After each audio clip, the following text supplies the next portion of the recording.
Well, good afternoon, everyone, and welcome on behalf of the Institute of Humanities and Global Cultures. We are particularly delighted and honored to host Professor Sandro Mezzadra from the University of Bologna to UVA. Professor Mezzadra has been with us for a few days, and he's basically spending a week with UVA as part of UVA's collaboration with Duke and the University of Bologna on a new academy in global humanities and critical theory. You may have seen things come from the Dean's office regarding the Summer Institute for graduate students that the Academy runs every year.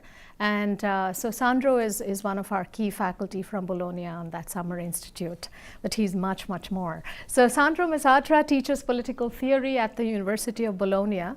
And as many of you familiar with his work would know, he's one of the leading political theorists and intellectuals in Italy who have engaged with the legacy, especially of two movements, workerism and autonomism in Italy in the mid-20th century.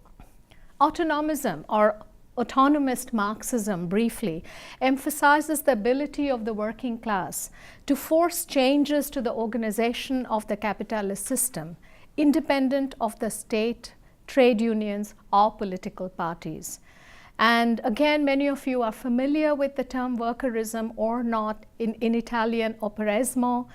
It's a political analysis that starts out from the power of the working class, and it builds on Marx's claim that capital reacts to the struggles of the working class instead of the other way around. So the working class is active and capital reactive, as it appears in Capital, Marx's Capital. In other words, workerism takes as its fundamental axiom that the struggles of the working class precede and prefigure the successive restructurations of capital. And Sandro has been one of the leading scholars of the post-workerism modes of thought and a powerful contemporary thinkers of global capitalism today. So in the last decade, his work has centered on the relations between globalization, migration, capitalism, and post-colonial modes of thought. He's an active participant, as I just said, in the post-workerist debates in Italy, along with Michael Hart, Antonio Negri, and many other scholars. He's the author of a few influential books: The Right to Escape, Migration, Citizenship, Globalization. A second book, The Post-Colonial Condition, History and Politics in the Global Present.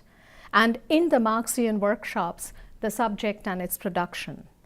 With Brett Nielsen in 2013, he authored the much-cited book, Border as Method, or The Multiplication of Labor, from Duke University Press. Sandro is currently working on a project on extractive capitalism, and we'll hear more about his project today. His talk this afternoon is Excavating Contemporary Capitalism Towards a Critique of Excavation Writ Large. Please welcome Professor Sandro Mezzadra.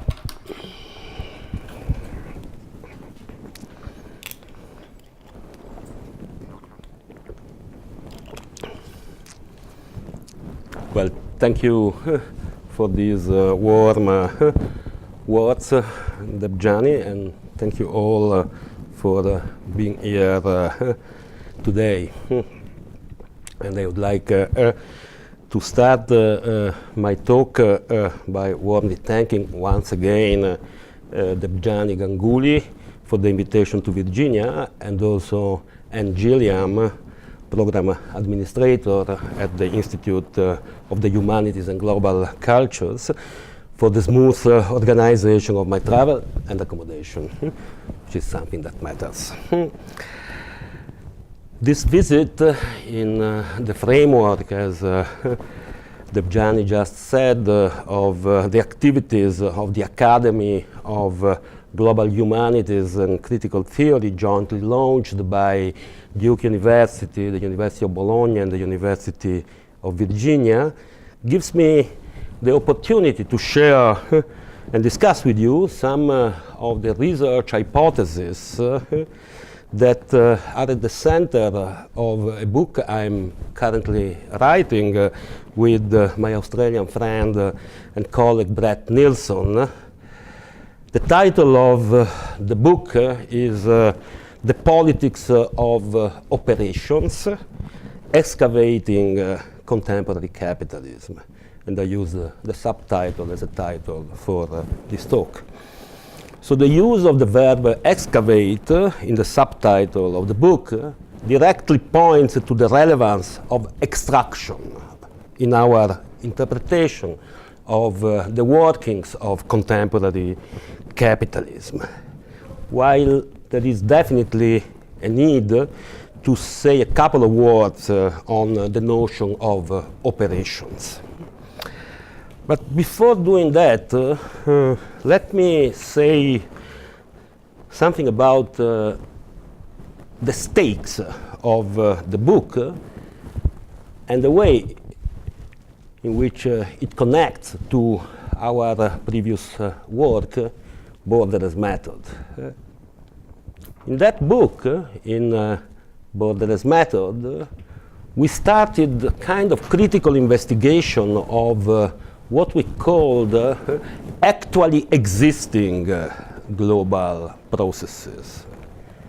So crucial to our endeavor was a critique of the image of a borderless world, to quote from the title of an influential book by Kenichi Omae, usually associated to globalization since the early 1990s.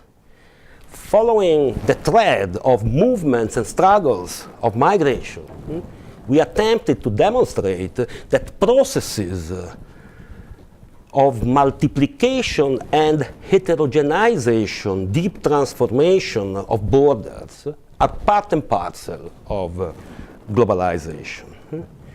So moving beyond such binaries as smooth versus striated space, space of flows versus space of places, we focused our analysis on such anomalous spatial formations as zones, corridors, slums, and camps to emphasize the key roles played by myriad bordering devices in the articulation and in the grounding of global processes.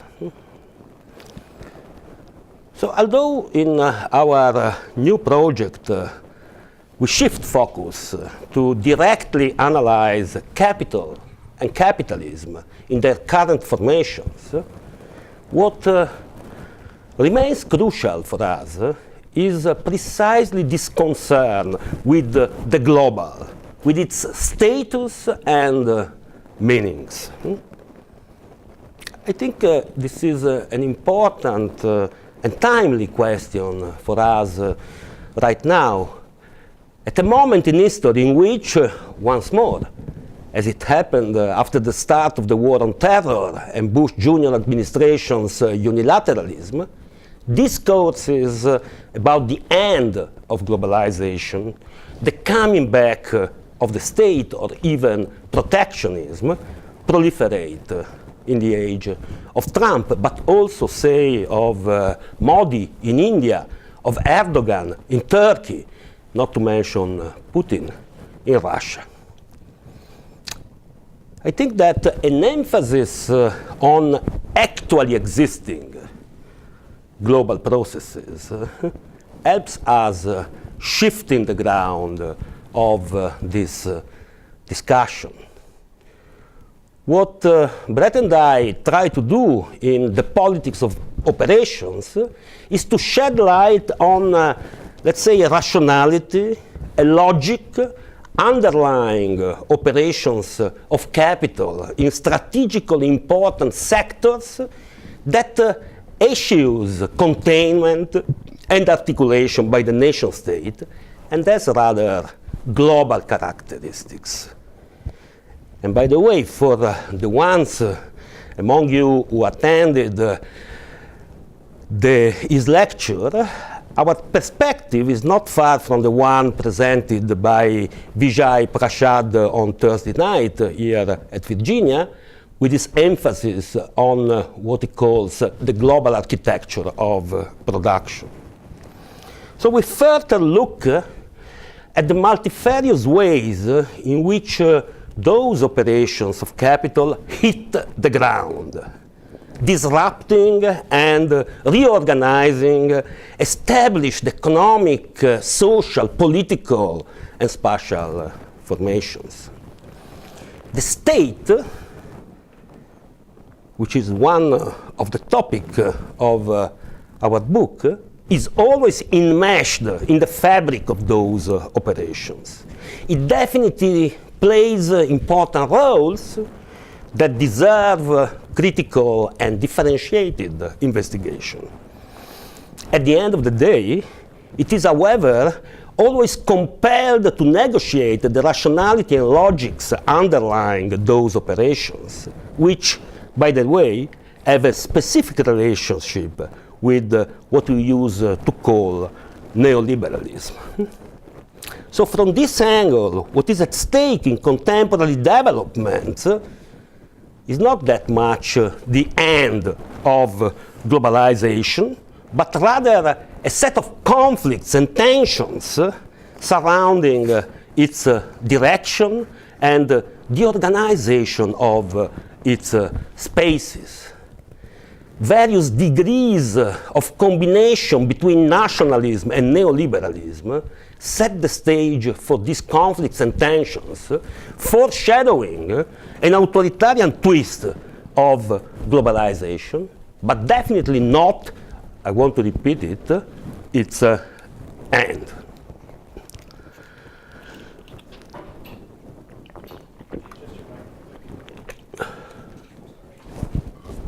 Does it work? Okay, thank you. So like Border's method, our new book, The Politics of Operations, is deliberately global in scope, dealing with examples from different corners of the planet and exploring resonances, an important methodological concept for us, between them to work constantly between theoretical and empirical perspectives.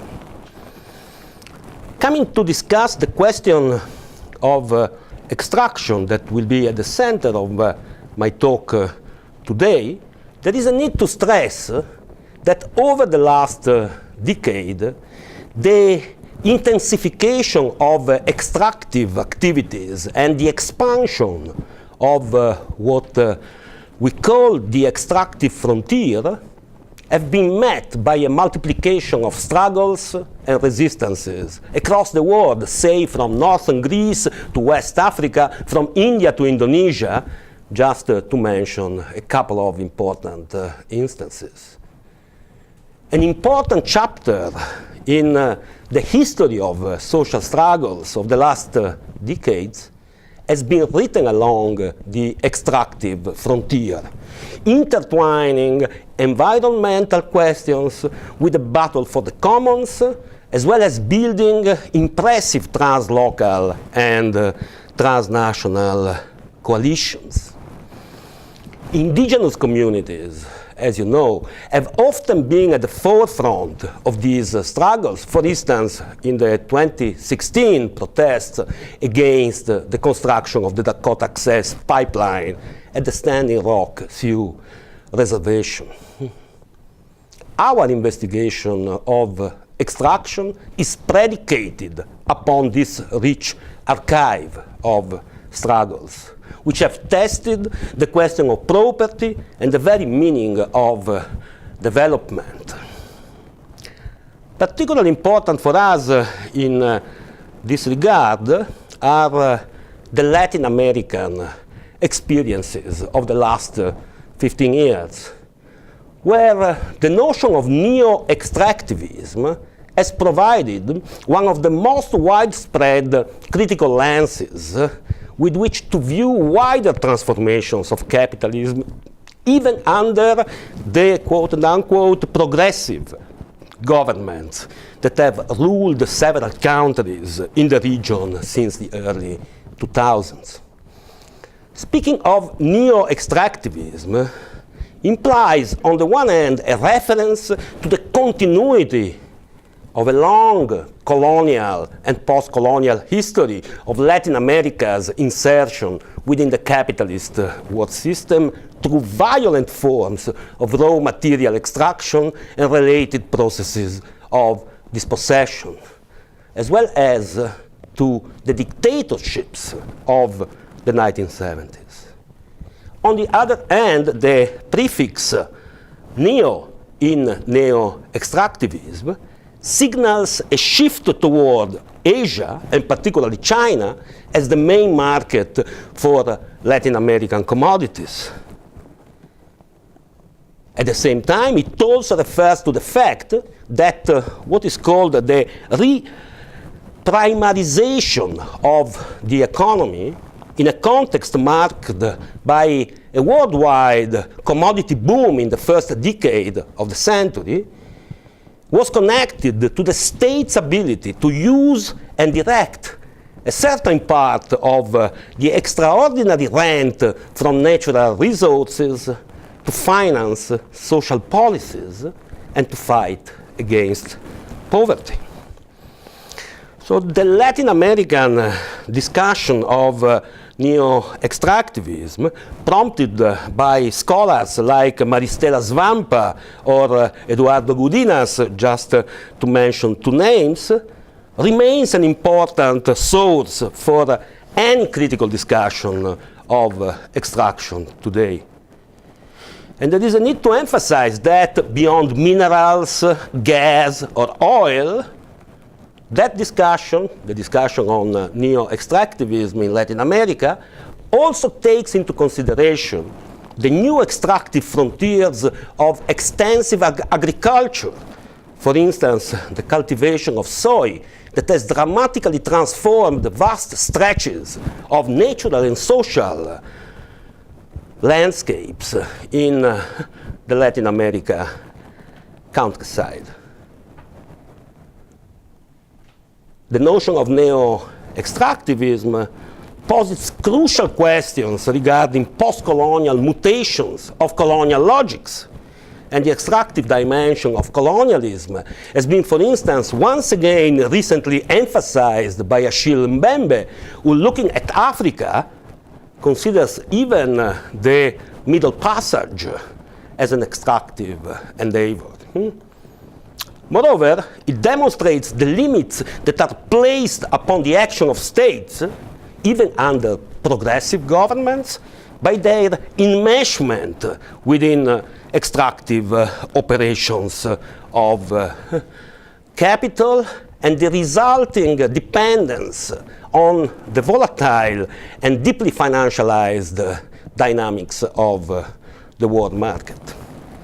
Nevertheless, Brett and I remain skeptical of neo-extractivist positions that focus on literal extractive practices, considering them as a privileged and in a way sufficient key for analyzing the contemporary capitalist moment. Working with Veronica Gago, an Argentinian friend and colleague, to intervene within the Latin American discussion, we have rather stressed the need to forge an expanded notion of extraction in order to connect narrow extractive activities with the more general reshaping of capitalist social relations in the region and beyond.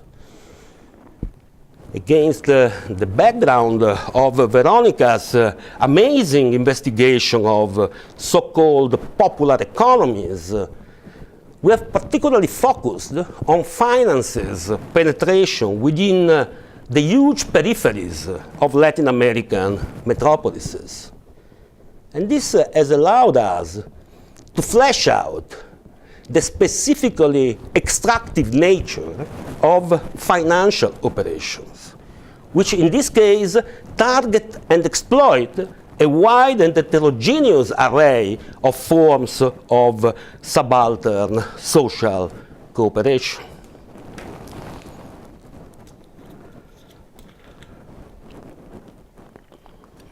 So the work I did with Veronica Gago has been crucial also for the writing of the politics of operations. One of the starting points of our project is a kind of skepticism or simply kind of dissatisfaction with attempts to define the specificity of contemporary capitalism, moving from a single sector of economic activity. In a way, what I was saying about neo-extractivism is an instance of this, while a quite different one can be the notion of cognitive capitalism that has widely circulated also within the post-workerist debates in which I participate.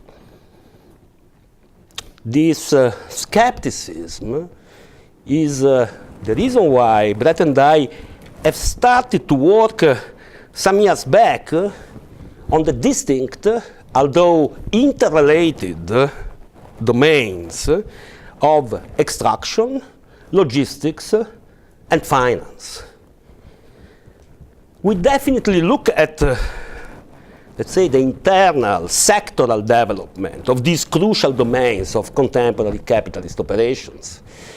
But we also try to go beyond the definition of extraction, logistics, and finance as mere sectors, and to take them as points of entry into a critical analysis of contemporary capitalism.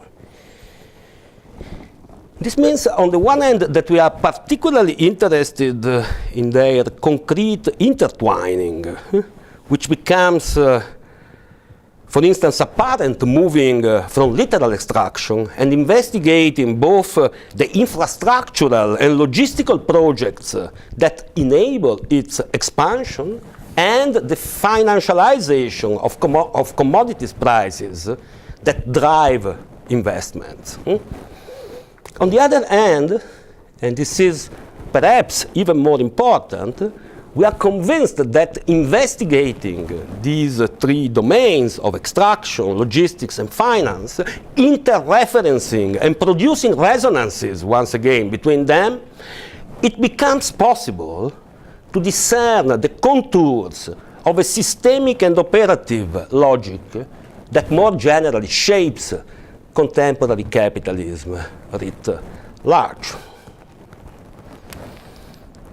Let me say that we are not the only ones to take an expanded notion of extraction as a conceptual thread that allows defining such operative and systemic logic. I'm thinking, for instance, of the recent work of Saskia Sassen or of Michael Hart and Tony Negri. But allow me to try to give you an idea of the way Brett and I develop this research hypothesis by providing, first of all, a couple of examples of the way in which an expanded notion of extraction allow grasping strategic developments in the fields of logistics and finance that we analyze in the politics of operations. Let's start with logistics.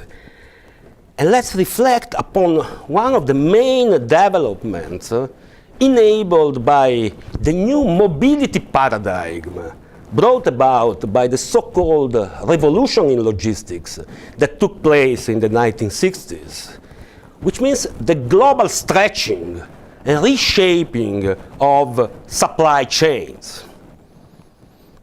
this development has led to a dramatic transformation with respect to the relation between production and circulation pertaining at the height of industrial capitalism. To put it shortly, nowadays, supply chain operations often tend to exercise command over processes of production. And this is a very important circumstance, which is confirmed by several studies of the so-called retailing revolution in agriculture, where production chains, including canneries, have become retailer-driven. And the effects of this shift impinge on the condition of often migrant workers and lead to specific processes of zoning in many parts of the world, including Italy. But examining the operations of inventory giants such as Walmart and Amazon, anthropologist Anna Tsing shows, for instance, how they push costs back to producers who are allowed to use any methods they want to keep prices at a minimum. Usually, these methods involve, as we know, eliminating labor and environmental standards. Production must be performed, of course, and this is crucially important. But how it is performed is, at the end of the day, indifferent for companies like Walmart and Amazon. What is really crucial for the practices of valorization they pursue is the logistical capacity to synchronize diverse modes of production along the supply chain. And that thing uses the term piracy to describe the relation between supply chain operations and their surrounding economic and social environments, shows just how close her analysis is to the semantic field of extraction. Nowadays, global supply chains are extractive devices. This extractive dimension of logistical operations of capital is confirmed under different circumstances by an analysis of the new frontiers of the development of logistics.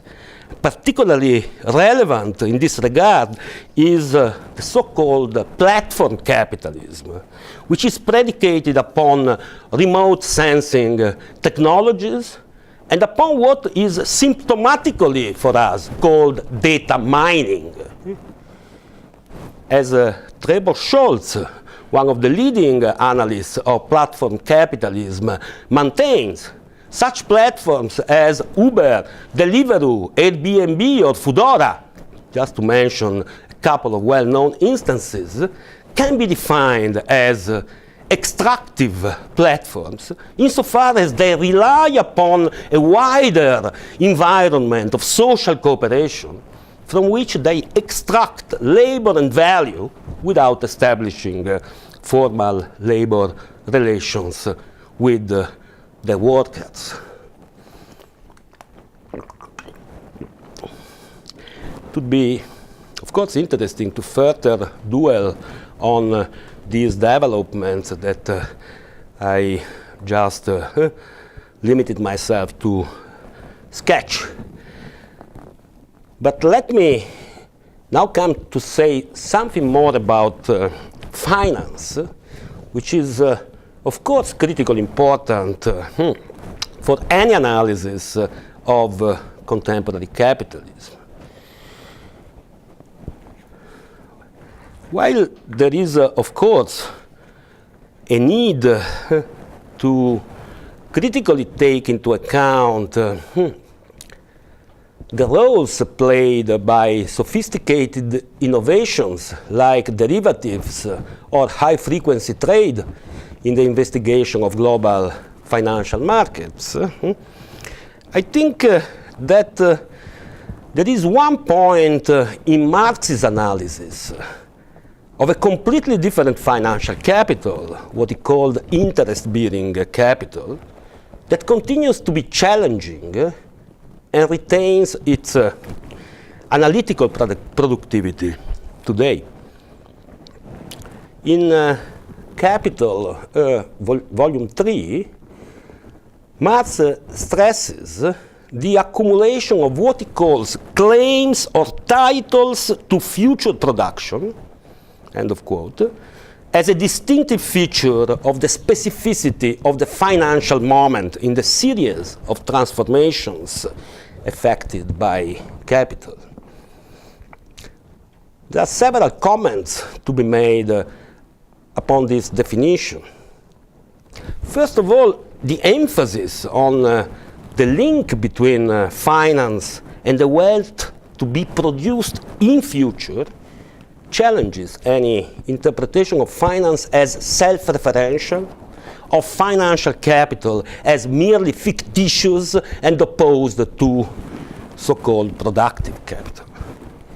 Secondly, it is important, I think, to reflect upon the moment of claim associated with the property of financial assets according to Marx. The moment of claim, which means a kind of deeply political moment in the workings of financial capital.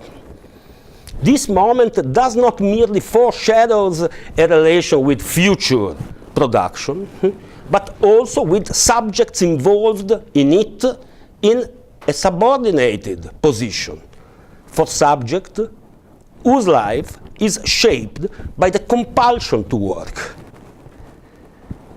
Thirdly, maybe more important for the present discussion, the link between finance and future production posits an abstract figure of social cooperation, a social cooperation that has not yet taken place, and nevertheless is foreshadowed by finance as the main source of financial value and characterizes financial operations precisely as extractive.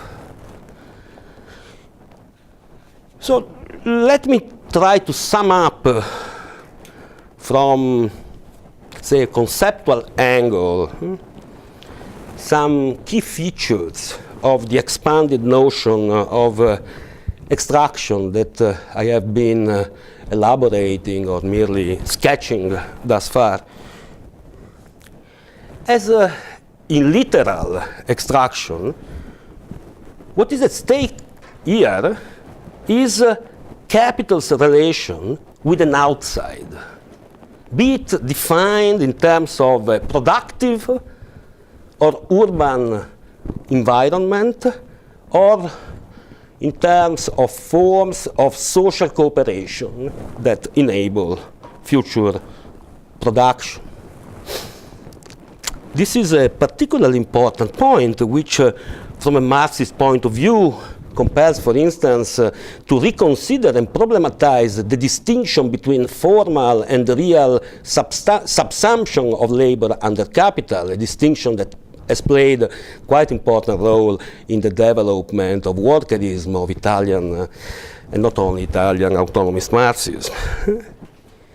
Engaging with this question leads us to return to Rosa Luxemburg's Accumulation of Capital, published in 1913, and to propose a new reading of her emphasis on capital's structural need for an outside to deploy its operations.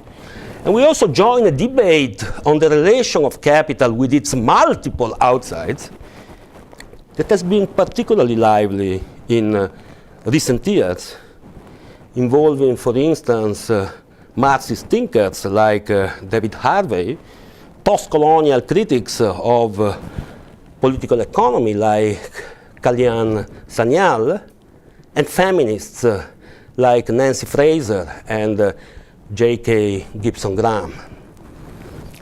Once the outside is conceptually reframed in non-literal and non-exclusively territorial terms, and once it is disentangled from the exclusive association with non-capital, it becomes possible to single out a specific set of operations of capital that aim at opening up and occupying new spaces in literal as well as in figurative sense for valorization and accumulation.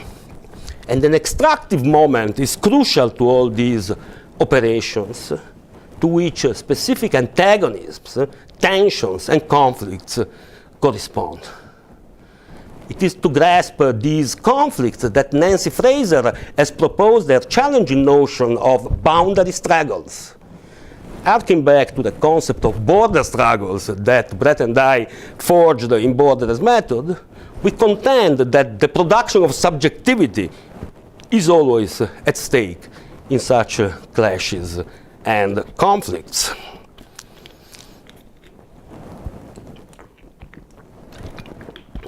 So I have often used the notion of operations of capital without defining it thus far.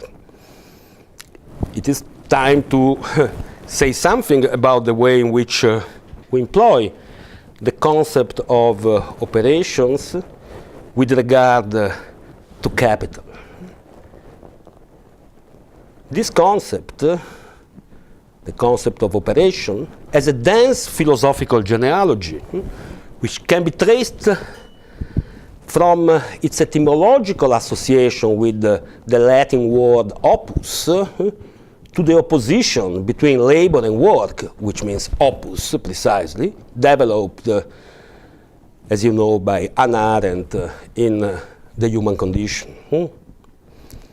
We attempt to reconstruct this genealogy, and we remain critically aware of the role played by the opposite notion, in a way, of inoperativity in the work of such prominent contemporary philosophers as Jean-Luc Nancy and George Agamben. At the same time, considered the ubiquity of the reference to operations in the words of finance and logistics, we also attempt to trace a different history of the notion, let's say from Leibniz to Turing, which is intimately associated with an emphasis on calculation and algorithm as distinctive features of thinking.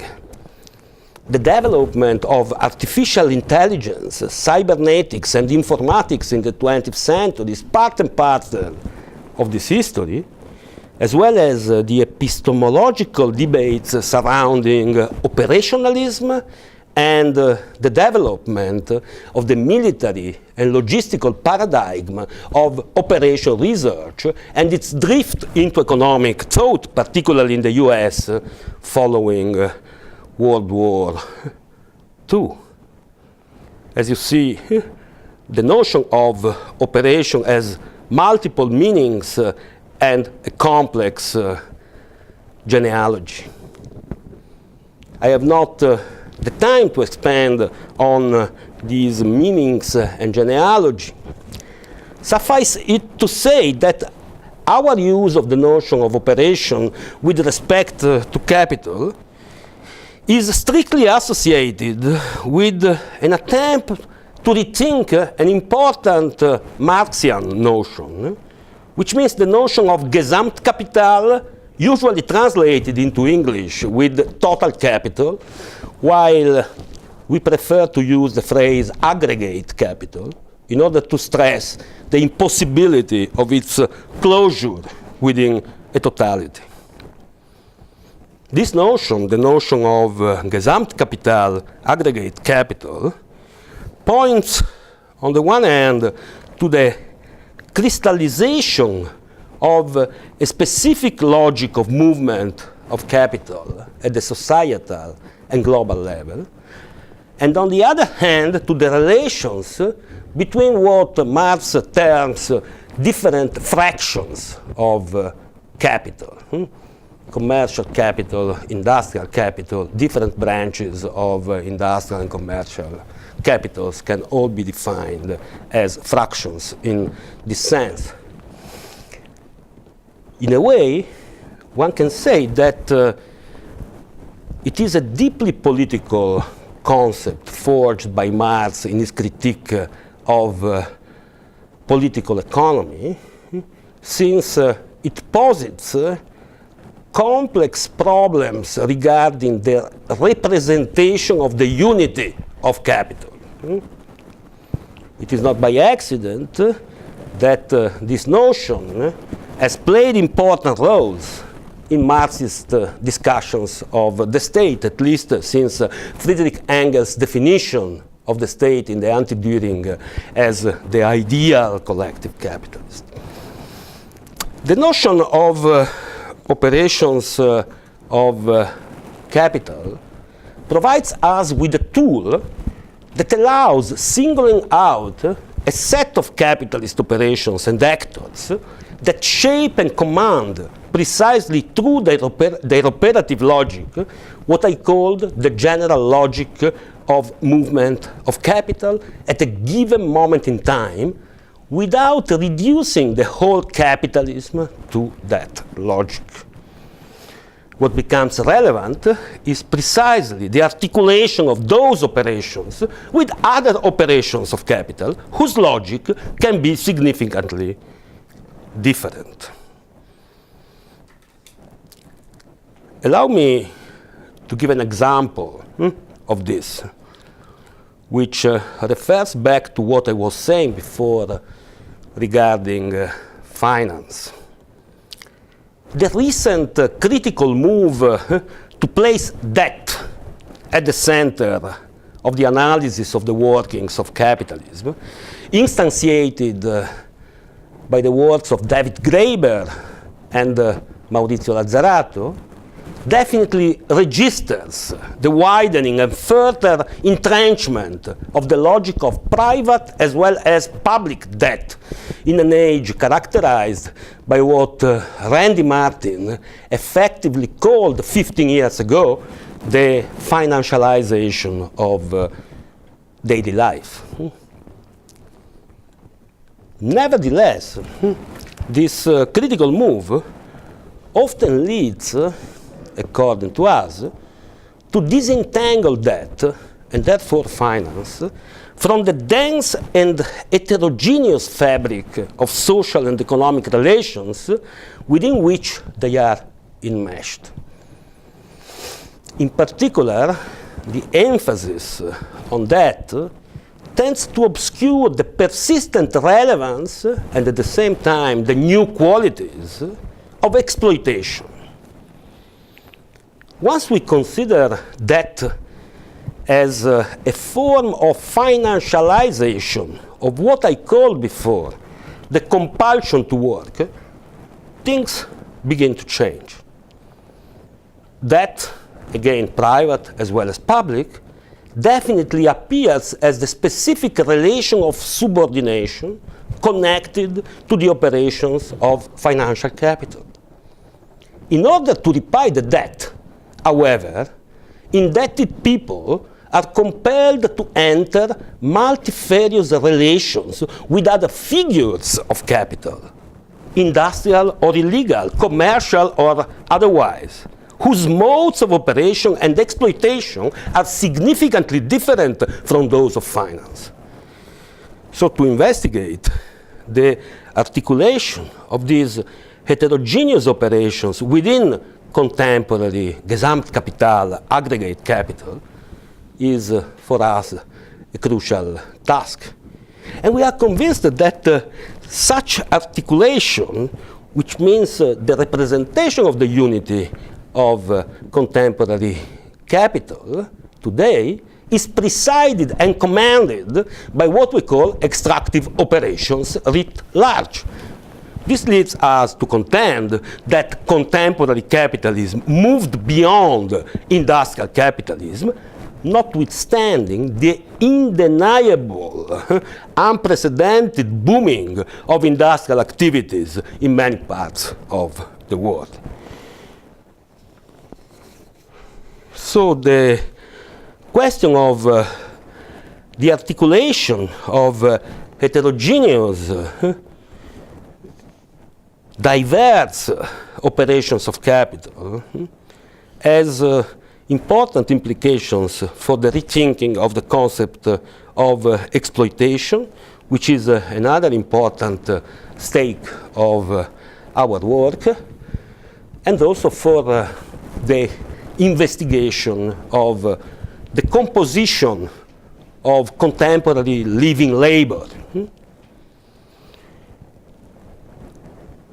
Further developing the notion of the multiplication of labor that we propose in Borderless method, we continue to move between the concepts of class and multitude to grasp the defining features of this composition.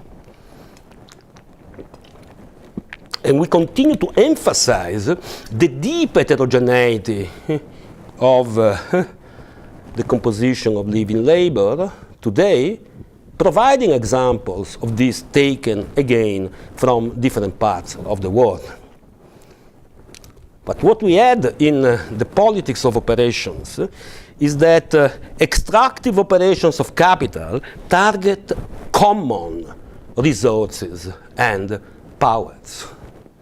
They target common resources and powers, be it in the form of mineral deposits, land, or social cooperation.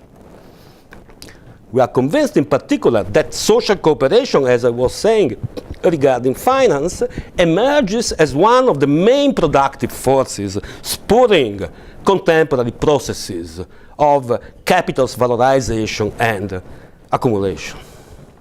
Again, it is the necessary articulation of those operations with different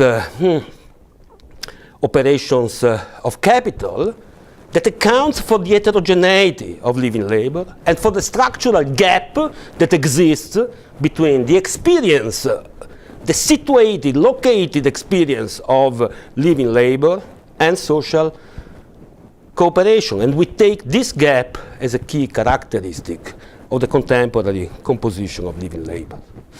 It is around this gap that the new social quality of exploitation, which includes dispossession as a constitutive moment, becomes apparent.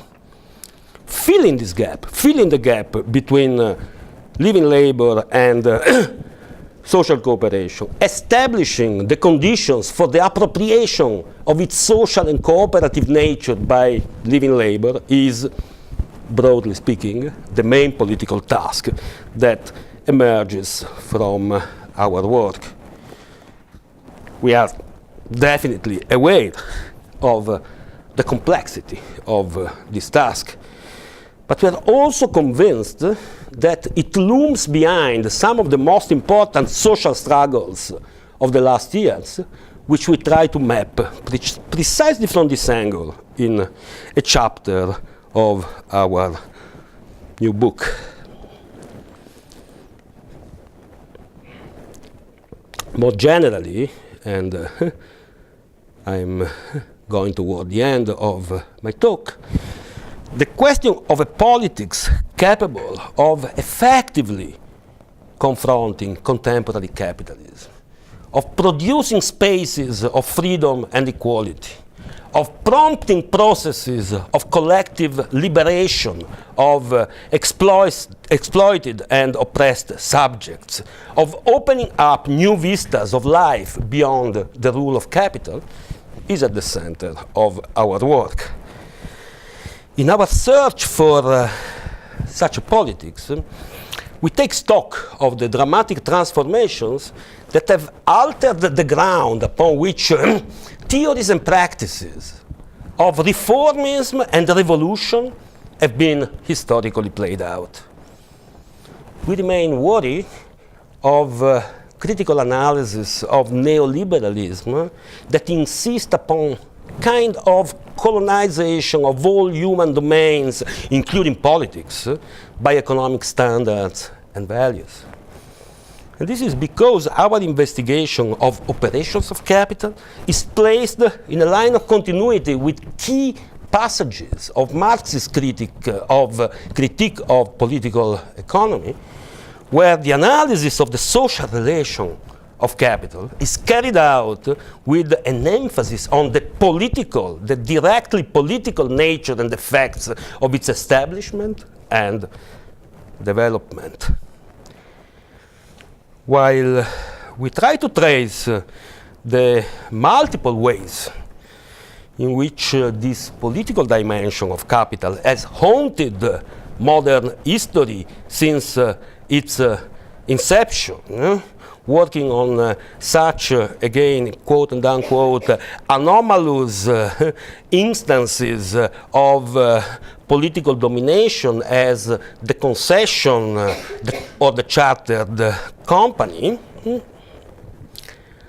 we are also aware of the fact that in previous ages of capitalism, and particularly in what we term its national and industrial moment, the state retained a relative autonomy, both in articulating and representing a specific national fraction of aggregate capital, and intervening in the field of the reproduction of labor power. This was predicated upon a specific operative logic of capital, and in particular on what I would like to call the dialectic nature of the free, quote and unquote, labor contract, famously analyzed by Marx in Capital, Volume 1, which laid the ground for projects of reformist normalization of exploitation, again foreshadowed by Marx in his chapter on the struggle for a normal working day. The contemporary shift toward an extractive logic of operation, far from any dialectic imprint, disrupts this ground. And it radically challenges established forms of articulation between the politics of capital and the politics of the state.